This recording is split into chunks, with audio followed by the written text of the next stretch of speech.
বাংলাদেশের অন্যান্য জেলার ন্যায় কুষ্টিয়া জেলাতেও জাতীয় সাংবাদিক সংস্থা কুষ্টিয়া জেলা সাংবাদিক র্যালি মানববন্ধন ও সমাবেশ অনুষ্ঠিত হয়েছে।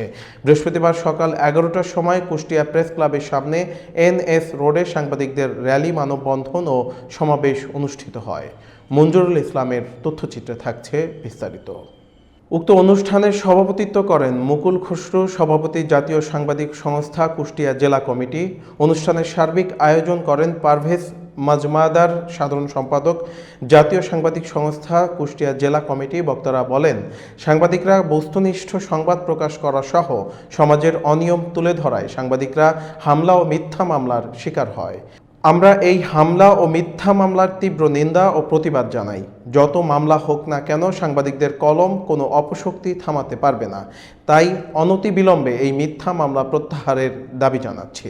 এবং কুষ্টিয়ার আপামর সাংবাদিকদের উপর যে নানা ধরনের নিপীড়ন চলছে, এই নির্যাতন এবং নিপীড়নের বিরুদ্ধে আমরা তীব্র প্রতিবাদ। আর কবে থামবে এর জন্য একটা সুষ্ঠু বিচার হওয়া দরকার। এবং